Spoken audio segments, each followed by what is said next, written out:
지금부터는 수급을 통해서 종목들의 옥석을 가려보겠습니다. 수급 파이터! 오늘은 김태성 팀장님과 함께하겠습니다. 안녕하세요. 네, 안녕하세요. 네, 먼저 투자 주체별 매매 동향부터 살펴보도록 하겠습니다. 우리 시장 그래도 조금은 낙폭을 축소를 했습니다. 코스피는 2200선을 지켜내고 있는데요. 현재 양 시장 모두 개인 홀로 매수를 하고 있고 외국인과 기관은 동반 매도세를 보이고 있습니다.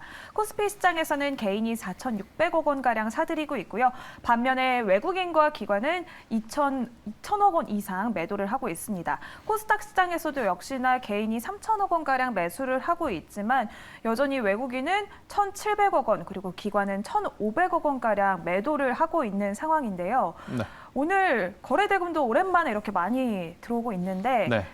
낙폭이 조금은 줄어들었거든요. 그렇죠. 어떻게 된 걸까요? 2시 이후에 다행스럽게도 우리나라 코스피 지수 기준으로 굉장히 큰 폭의 낙폭이 지금 줄어드는 모습이 좀 나왔는데 아무래도 이것은 환율 시장에서의 좀 변동성이 있었던 것 같아요. 위안화가 강세를 보이면서 반대로 달러는 조금 약한 모습. 그러다 보니까 우리나라 환율의 약간은 우호적인 모습들이 보이면서 지수에 이제 단기 반등성이 좀 나온 상황이긴 합니다만은 여러분들이 보시는 바와 같이 아직까지 뭐 수급이 좋다라고 말하기에는 너무 어려운 부분들이 많습니다. 일단은 실적 시즌에 앞서서 저는 종목별 장세가 지금 계속 진행이 되고 있다는 거. 불과 어제만 하더라도 넷플릭스 실적에 컨텐츠주들이 움직였는데 또 하루 만에 컨텐츠주들은 또 올라가고 있지 않아요. 네. 또 이제 하루 만에 또 변화의 조짐은 원전에서 또 좋은 뉴스가 나오니까 원전주들이 움직이고 그러니까 지금은 시장 지수와 좀 연동이 되는 시총 상위 종목들보다는 개별 이슈에 따라서 움직이고 있다는 것을 여러분들이 좀 체크를 하셔야 될 것 같고요.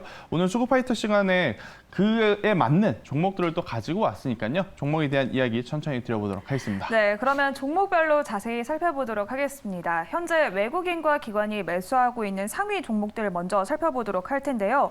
첫 번째로는 리튬 관련주인 금양의 강한 매수세가 들어오고 있습니다. 그리고 오늘 통신사에도 이렇게 수급이 강하게 들어오고 있는데요. LG 유플렉스와 SK텔레콤에 주목을 하고 있습니다. 또 세 번째로는 현대두산 인프라코어 건설기계 관련주에도 매수세가 들어오고 있는데요. 또 대우조선해양 조선 관련주에도 매수세가 강하게 들어오고 있습니다. 스마트그리드, 스마트팩토리 관련주로 볼 수 있는 포스코 ICT에도 매수세가 들어오고 있는 상황인데요. 현재 이렇게 외국인과 기관이 매수를 하고 있는 종목 중에서 우리는 어떤 종목에 주목을 하면 좋을지 옥석을 가려보도록 하겠습니다. 첫 번째 라운드 시작해 보겠습니다. 첫 번째 라운드 파이트!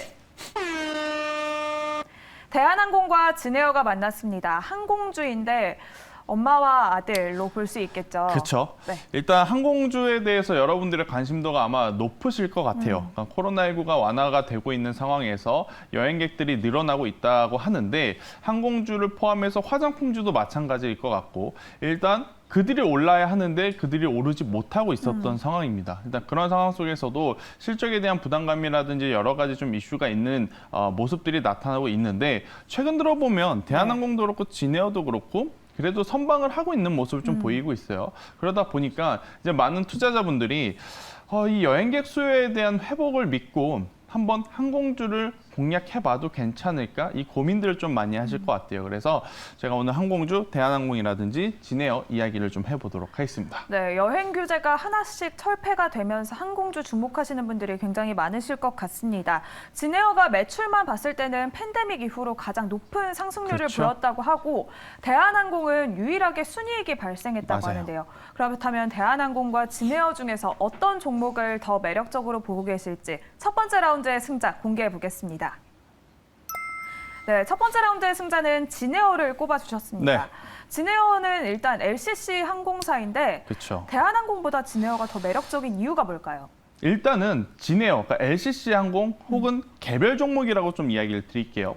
그러니까 같은 섹터 안에 대장주가 있을 거예요. 네. 시가총액 상단에 포함될 수 있을 만한 대형주가 있을 것이고 그것들이 움직이면 따라서 같이 움직여주는 낙수 효과를 받는 중소형 개별주가 있을 것이다. 이렇게 좀 설명을 드리겠는데 일단 저는 시총상위 대형주라든지 혹은 그 섹터의 대형주들은 지금은 우리가 트레이딩으로서 그러니까 사고 팔고 하는 기준으로 기업의 좋고 나쁘고가 아니고 매수했다 매도했다라는 과정을 통해서 저는 좋은 성과를 내기에는 조금은 어렵다라는 생각이 듭니다. 그러니까 대한항공이 만약 예를 들어서 5% 움직였다 그러면 아마 진에어를 포함한 LCC 관련 기업들은 5%보다 더 많이 움직인다라는 거죠. 그것을 지금은 이용해야 되지 않을까라는 생각이 들어서 대한항공도 실적이 굉장히 좋게 나왔고 진에어도 실적이 굉장히 좋게 나왔는데 그러한 탄력적인 부분까지 고려했을 때는 대한항공보다는 상대적으로 진에어가 트레이딩 기준으로 봤을 때 수익을 볼 수 있는 폭 자체가 저는 더 높다 이렇게 좀 설명드릴 수 있을 것 같은데요.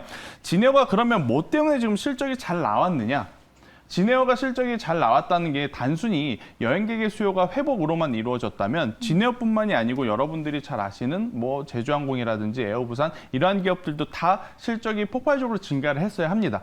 그런데 이제 진에어가 그중에서 가장 높은 실적의 회복세를 보일 수 있었던 것은 뭐냐면 이 항공 화물 GSA 운송 계약을 동남아권 기준으로 계약을 따냈다라는 거죠.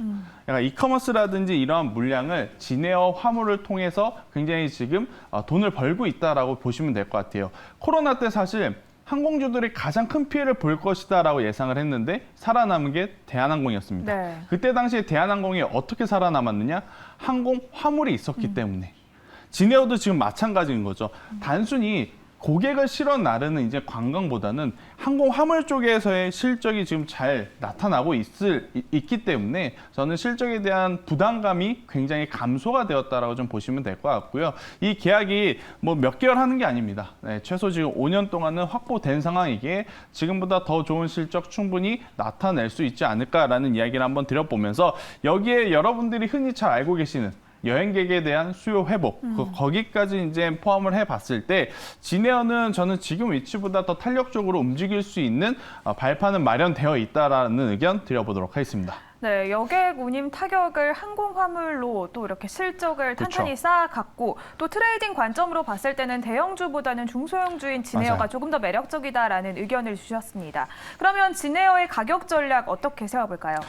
네, 일단 뭐 최근의 위치 그다지 나쁘다라고 표현하기는 어려운 것 같아요. 이 정도면 정말 잘 선방했다라는 저는 이야기를 드리고 싶고요.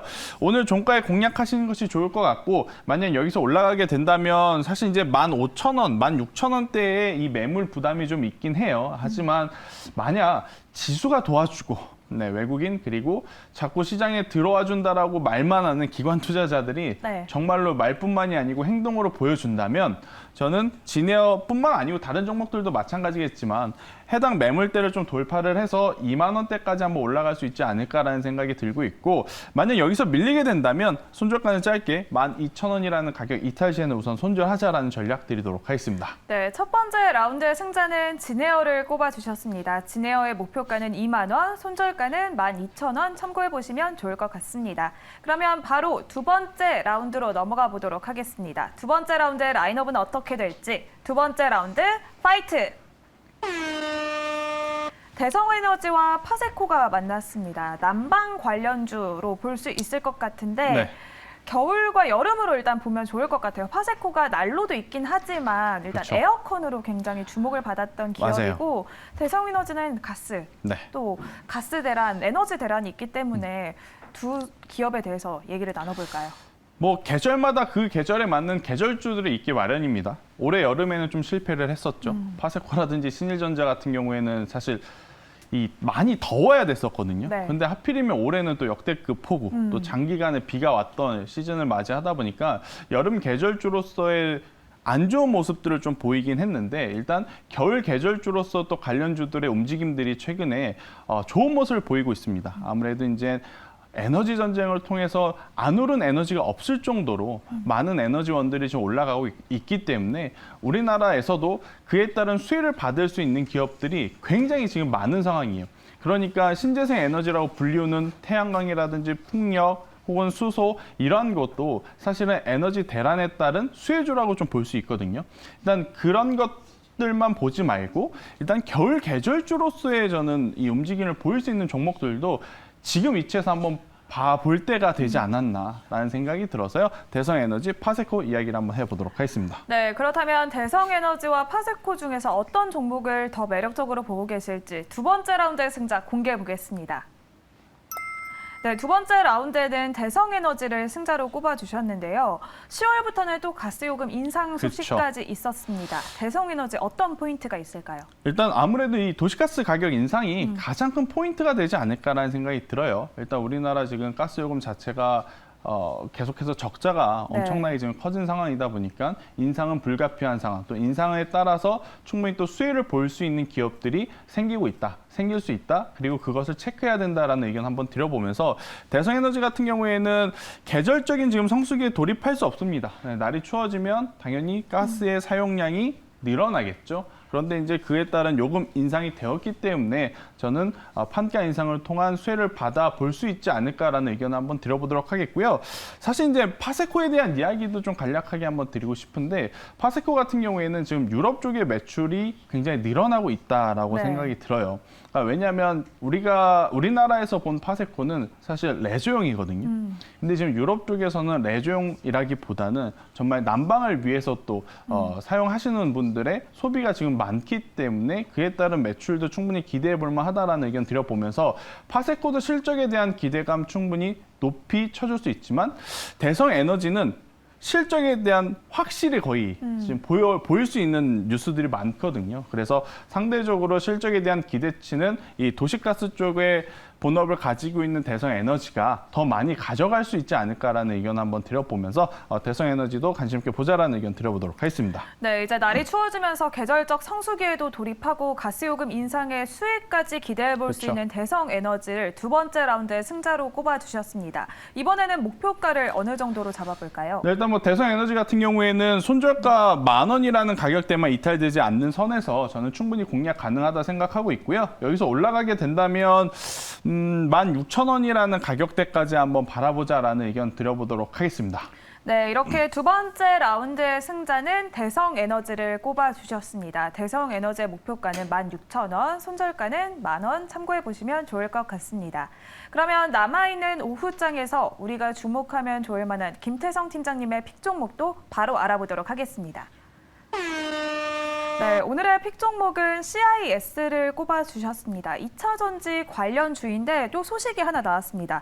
미국과 유럽 등 해외 수주가 본격화될 수 있다라는 기사까지 나왔는데 어떤 포인트들이 있을까요? 일단 우리나라 시장이 지금 반도체가 부진함에도 불구하고 잘 버틸 수 있었던 것, 이 정도의 하락으로 지금 잘 마무리가 돼가고 있다는 것은 아무래도 전기차 쪽에서 저는 좋은 힘을 내줬기 때문이 아닐까 생각이 들어요. 대표적으로 보면 에코프로 BM, LNF, 첨보, 혹은 뭐 LG 에너지 솔루션, 이러한 기업들을 좀 말씀드릴 수 있을 것 같은데요.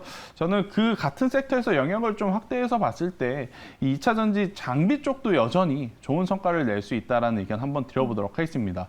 일단은 전기차에 대한 수요가 계속해서 늘어날 수밖에 없는 상황, 그러면 배터리를 만들어야 하고 또 만들기 위해서 우리나라 기업들이 대규모 증설 혹은 확장 이전을 하고 있죠. 미국 쪽으로. 그렇기 때문에 그에 따른 장비주들 저는 다시 봐야 되지 않을까라는 생각을 한 번씩 말씀드려보도록 하겠고요.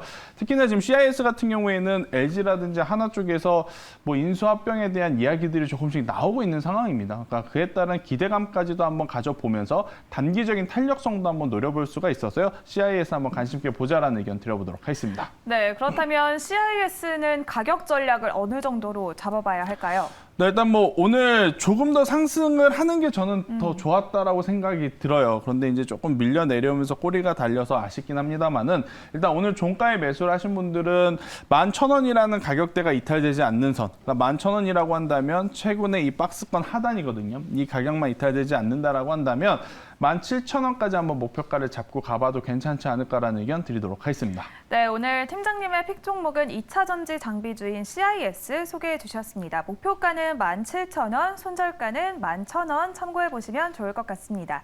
이렇게 오늘 김태성 팀장님과 함께 수급을 통해서 종목들의 옥석을 가려봤습니다. 오늘 말씀 고맙습니다.